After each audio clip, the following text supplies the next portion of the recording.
दोस्तों, जैसे जैसे 2024 का चुनाव नज़दीक आ रहा है, अयोध्या में गहमा गहमी तेज हो रही है। हालांकि आप सोच रहे होंगे कि अयोध्या का चुनाव से क्या लेना देना, लेकिन अगर आप ऐसा सोच रहे हैं तो गलत सोच रहे हैं। अयोध्या का चुनाव से बहुत लेना देना है और खूब गहरा नाता है। अयोध्या ही दरअसल पूरे चुनाव की धुरी है 2024 की, और अयोध्या ही से 2024 की दिशा और दशा तय होने वाली है।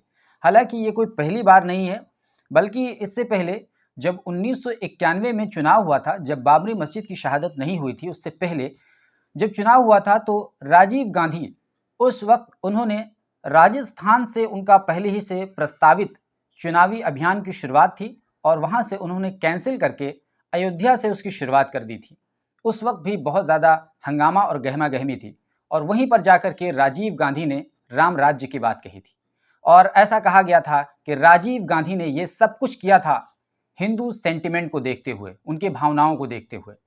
हालांकि बहुत दुखद अंत हुआ राजीव गांधी का 1991 ही में चुनावी प्रचार के दौरान तमिलनाडु के श्रीपेरुम्बदूर में उन्हें बम से उड़ा दिया गया और उनकी मौत हो गई। ये बहुत ही दुखद अंत था राजीव गांधी का, लेकिन राजीव गांधी ने वही पैतरा अपनाया था जो प्रधानमंत्री मोदी इस वक्त अपना रहे हैं। अयोध्या को हमेशा से धुरी बना करके चुनाव को साधने की कोशिश है। बहरहाल ये तो पहले की बात थी, लेकिन आज की स्थिति, प्रधानमंत्री मोदी जब अयोध्या पहुंचे तो वहां पर उन्होंने हवाई अड्डे का उद्घाटन किया और अयोध्या रेलवे स्टेशन का उद्घाटन किया, और उसके बाद वो एक लंबी रोड शो पर निकल गए। और इस दौरान एक तस्वीर निकलकर सामने आई जो सबको चौंका रही थी, और वो तस्वीर थी हाशिम अंसारी के बेटे इकबाल अंसारी की, जो कि बाबरी मस्जिद के पक्षकार रहे हैं। दरअसल कभी राम मंदिर के मुखालिफ रहे इकबाल अंसारी, आज वो प्रधानमंत्री मोदी के रोड शो में गुलाब के फूल अपने हाथों में लेकर के वो निछावर करते नजर आए तो लोग चौंक से गए और कहे कि बदले बदले से इकबाल नजर आते हैं। दरअसल इकबाल अंसारी क्यों बदले हैं, अगर आप इस अयोध्या की उस पूरे पस मंज़र, उस बैकग्राउंड को देखेंगे तो आपको ये समझने में ज़र्रा भी दिक्कत नहीं होगी कि इकबाल अंसारी के ये सुर क्यों बदले हैं। दरअसल इस वक्त जो स्थिति है पूरे देश में, विशेषकर उत्तर प्रदेश में और विशेषकर अयोध्या में, वहाँ पर अगर आप विरोध करते हैं या फिर कम से कम आप लाइमलाइट चेहरा रह चुके हैं और आप सहमति नहीं जताते हैं, भावनाओं के साथ अपने आप को उसमें शामिल नहीं करते हैं, तो फिर आपको ऐसा माना जाएगा कि आप राम विरोधी हैं। और अगर आप राम विरोधी खास तौर से अयोध्या में रहते हुए सिद्ध हो गए तो फिर आपकी खैर नहीं हुई, ऐसा लोग बताते हैं और ऐसा लोग मानते हैं। दोस्तों, इस बात में थोड़ी बहुत हमें सच्चाई इसलिए भी नज़र आती है क्योंकि अयोध्या में हम एक बार गए हुए थे और वहाँ के जो रहने वाले हैं, मकामी लोग हैं, वो काफ़ी हद तक डरे हुए हैं। उनको ये शंका है कि धीरे धीरे उनकी ज़मीनों पर इंक्रोच करके, छीन करके उन्हें यहाँ से बेदखल कर दिया जाएगा, जो कि उनका पूरा एक पुश्तैनी मामला है। अयोध्या के बाबरी मस्जिद तो चली ही गई, लेकिन यहाँ के जो कब्रिस्तान हैं, मकबरे हैं, उसको मंदिरों के नाम से दर्ज कर दिया गया है बहुत पहले से। अब उस मंदिर के पुजारी और महंत उसको बेचकर प्रॉपर्टी डीलरों के हाथ से, और प्रॉपर्टी डीलर जो उसको कब्जा करने आते हैं तो वाद विवाद भी होता है इसमें। बाबू बाजार में हमारे बड़े भाई लोग रहते हैं, उनका भी घर जो है मंदिरों के नाम से भी दर्ज हो गया है, जो कि 300-400 वर्ष से हमारे खानदान के लोग रहते चले आए हैं। ये सब सुन के हम लोगों को भी दुख होता है कि एक तो बाबरी मस्जिद गई ही, अब हम लोगों के घर पे भी अटैक होना शुरू हो गया है। वहीं इस दौरान हमें उसी कजियाना मोहल्ले में, जहां पर बाबरी मस्जिद थी और अब राम मंदिर का उसी जगह पर निर्माण हो रहा है, उस कजियाना मोहल्ले में हम गए तो वहां पर हमें हिंदू और मुसलमान दोनों एक साथ नजर आए। न ही उन्हें मंदिर और मस्जिद के किसी मामले में दिलचस्पी थी और न ही उन्हें एक दूसरे से कोई दिक्कत थी। आप लोगों की ज़िंदगी पर बाबरी मस्जिद और राम जन्मभूमि किससे संबंधित कोई असर पड़ता है? आपकी लाइफ में, आपकी जीवन में उसका कोई असर बसर है? कोई दिक्कत नहीं है। कोई दिक्कत नहीं, वो बन रहा है, उससे आपको कोई फर्क नहीं पड़ता है। ये जो लड़ाई झगड़ा करते हैं राम मंदिर मस्जिद के नाम पर, सब गलत बात है। जो उनके मजहब में हो वो अपना मजहब करें, जो हमारे मजहब में हम करेंगे। भाई अपना अपना मजहब लेके सभी संतुष्ट रहे, हमारी ये खुशी है। ओके, शुक्रिया। तो दरअसल अयोध्या के रहने वाले अब इस बात को पूरी तरीके से सहज स्वीकार कर चुके हैं कि अब मंदिर मस्जिद को लेकर बहुत ज़्यादा एक दूसरे को लानतान करना, एक दूसरे को लेकर गाली गलौज करना, ये बिल्कुल ठीक बात नहीं है। अब हमारी भलाई इसी में है कि हम एक दूसरे को स्वीकार करें और खुशी के साथ एक दूसरे का सम्मान करते हुए इस देश में जीवित रहें, इस प्रदेश में जीवित रहें, इस शहर यानी अयोध्या में जीवित रहें। ये इस वक्त की सच्चाई है और यही वजह है कि इकबाल अंसारी जब प्रधानमंत्री का रोड शो चल रहा था तो वो हाथों में अपने कुछ समर्थकों के साथ गुलाब के फूल लेकर के न्यौछावर करते हुए नजर आ रहे थे। यही है उस तस्वीर की सच्चाई। इसके अलावा कई तरह की तस्वीरें आज निकल करके सामने आई। एक तस्वीर जेएनयू से निकल करके सामने आई। जेएनयू के दीवार पर लिख दिया गया था रीबिल्ड बाबरी मस्जिद।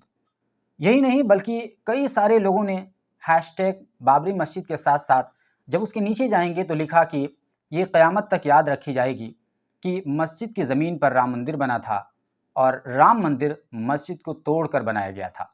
और हम ये कभी नहीं भूलेंगे कि 1949 की एक रात को बाबरी मस्जिद के अंदर चुपके और चोरी से मूर्तियां ला करके रख दी गई थीं और उसके बाद में फिर बाबरी मस्जिद को ध्वस्त करने का इंतज़ाम कर लिया गया और आखिरकार 9 नवंबर सन 2019 को सुप्रीम कोर्ट से फैसला दिलवाया गया और उसके बाद राम मंदिर के निर्माण का रास्ता आसान किया गया। ऐसा लोग मानते हैं और बताते हैं। यही वजह है कि आज शफीकुर रहमान बर्क जो कि समाजवादी पार्टी के नेता हैं, उनसे जब पूछा गया कि क्या आप 22 जनवरी को राम मंदिर के उद्घाटन के मौके पर जाएंगे, तो उन्होंने कहा कि हम क्यों जाएंगे, हमारी मस्जिद छीन ली गई, हमारी मस्जिद पर राम मंदिर को बना दिया गया, हमारे लिए एक तकलीफ़ की बात है और ये अन्याय हुआ हमारे साथ, इनजस्टिस हुआ, हम आखिर क्यों जाएंगे। वहीं एमआईएम के नेता वारिस पठान ने कहा कि श्री राम कभी नहीं चाहेंगे किसी मस्जिद की ज़मीन पर मंदिर का निर्माण किया जाए। इस तरह की प्रतिक्रियाओं की एक बाढ़ सी आ गई और बाबरी मस्जिद इकबाल अंसारी लगातार ट्विटर पर ट्रेंड करता रहा। इसके साथ साथ एक तस्वीर और निकल करके सामने आई जब एक लड़की जिसका नाम शबनम शेख है, वो कई दिनों से मुंबई से अयोध्या पैदल यात्रा पर आ रही होती है और डे टू डे अफेयर्स के तौर पर वो सोशल मीडिया पर अपनी वीडियोस को अपलोड करते हुए जय श्री राम और अलग अलग स्लोगन के साथ ये कहती है कि मैं अयोध्या में प्रभु श्री राम के दर्शन करने जाऊंगी, वो भी पैदल मुंबई से। इस पर कई सारे चैनलों ने इस पर लिखा कि एक मुस्लिम लड़की रामलला के दर्शन के लिए मुंबई से अयोध्या पैदल की यात्रा कर रही है, वो अपने 2 कंपेनियन के साथ वो पैदल चल रही है। वहीं कई सारे लोगों ने शबनम शेख नाम की उस लड़की की कुंडली खंगालते हुए ये कहा कि ये लड़की मुसलमान नहीं है बल्कि ये लड़की गैर मुस्लिम है, इसने मुसलमानों का नाम रख रखा है, इसने मुसलमानों का चोला ओढ़ रखा है और ये मुसलमानों के नाम पर सस्ती शोहरत हासिल करने का एक जो तरीक़ा है और एक ट्रेंड चल पड़ा है, उसी पर अमल करते हुए इस वक्त वो काम कर रही है। दरअसल शबनम शेख की कुछ तस्वीरें अगर आप देखेंगे तो आप पाएंगे कि ये लड़की जब कोई ऐसी बात कहनी होती है जो इस्लाम से रिलेट करता है, उस पर कंट्रोवर्सी पैदा करने के लिए वो हिजाब में आ करके अपनी बात रखती है और सोशल मीडिया और मीडिया पर यह प्रचारित किया जाता है कि एक मुस्लिम लड़की मुसलमानों को लेकर के इस तरह का बयान दे रही है और ऐसा माना जाता है कि शायद इस्लाम और मुसलमानों में इस तरह की कमियां या खराबियां हैं, जैसा कि शबनम शेख उसकी तरफ इशारा करती हैं। लेकिन वहीं दूसरी तरफ बहुत सारे लोग उसकी कई सारी तस्वीरें निकाल करके सोशल मीडिया पर ही अपलोड कर देते हैं और दिखाते हैं कि ये उसका असली चेहरा है और ये इसका नकली चेहरा है। क्योंकि आजकल हमारे देश में एक ऐसा ट्रेंड चल पड़ा है कि अगर किसी को सस्ती शोहरत चाहिए, जल्दी शोहरत चाहिए, तो आप अपने मज़हब का नाम रख करके और अपने ही मज़हब के ख़िलाफ़ बातें करने लगें। बहुत आसानी के साथ आपको उसके बहाने शोहरत मिल जाएगी और किसी के दिल के सुकून का आप ज़रिया बन जाएंगे। ये बहुत ही आसान तरीक़ा है आज के इस दौर में। वही काम शबनम शेख नाम की इस लड़की के द्वारा किया जा रहा है, जो कि जब हमने इसकी प्रोफाइल चेक की तो हमने पाया कि पिछले एक लंबे अरसे से वो इस काम में लगी हुई है और शायद उसका ये मिशन है कि वो अपने नाम को इस्तेमाल करते हुए इस तरह का काम कर रही है। बहरहाल इसका क्या मकसद है हम इस पर कोई कमेंट नहीं करना चाहेंगे, लेकिन इसकी नीयत क्या है, इसकी मंशा क्या है, ये तो यही बेहतर बता सकती है। लेकिन जिस तरीके से ये काम कर रही है, इससे ऐसा लगता है कि ये सस्ती शोहरत हासिल करने का इसे एक हथियार मिल गया है और उसी का वो इस्तेमाल कर रही है, जैसा कि बहुत सारे लोग करते हैं। रिजवान नाम का एक शख्स है जो कि एडवोकेट अपने आप को कहता है, वो भी कमोबेश इसी तरह का काम करता है। वो तो इससे 4 हाथ आगे जा कर के वो इस्लाम और मुसलमानों को चिढ़ाने का, बदनाम करने का, परेशान करने का काम करता है। लेकिन शायद अगर वो ऐसा ना करें तो उन्हें वो सस्ती शोहरत हरगिज़ नहीं मिल सकती है। बहरहाल हम अपने असल मुद्दे पर आते हैं और मुद्दा यही है कि 2024 का ये जो पूरा खेल होगा वो राम मंदिर के भरोसे होगा। क्योंकि राम मंदिर करीब करीब 1 महीने तक ये पूरा हंगामा चलेगा और इसमें सबके जो ज़रूरी मुद्दे हैं वो ध्वस्त हो जाएंगे, उड़ जाएंगे, बह जाएंगे, या यूँ कह लीजिए कि वो एकदम इर्रिलेवेंट हो जाएंगे। और इसी दौरान चुनाव आ जाएगा और चुनाव में जज्बात और इमोशन को सामने रखते हुए आपसे वोट ले लिया जाएगा और फिर आपके साथ वही किया जाएगा जो इन दिनों किया जा रहा है। यानी ना आपके बच्चों को रोज़गार होगा और ना ही महंगाई पर कंट्रोल होगा, ना ही महिलाओं की सुरक्षा का ख्याल रखा जाएगा, ना ही देश की सुरक्षा का ख्याल रखा जाएगा, न ही करप्शन ख़त्म होगा, न ही देश में गरीबी का खात्मा होगा। बस केवल 5 किलो राशन के सहारे विश्व गुरु बनने का सपना दिखाया जाएगा। साथ ही नौजवानों को देशभक्ति के नाम पर बहकाकर उन्हें मूर्ख बनाया जाएगा। शहरों का नाम बदलकर विकास दिखाया जाएगा। बलात्कार के आरोपी संसद भवन के अंदर बैठेंगे और आवाज़ उठाने वाले संसद भवन के बाहर फेंक दिए जाएंगे।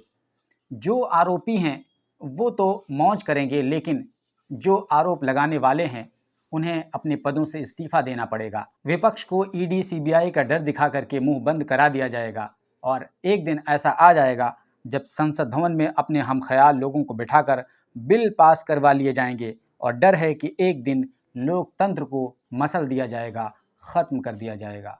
ये 2024 के नतीजे के बाद ये सब कुछ दिखना शुरू हो जाएगा। जिसे नहीं देखना है वो 2024 में फैसला कर ले और तय कर ले कि हमें ये सब चीज़ें नहीं देखना है, और जिसे देखना है वो फिर तैयार रहे इमोशन में बहने के लिए और फिर प्रधानमंत्री मोदी को 2024 में प्रधानमंत्री एक बार फिर से बनाने के लिए।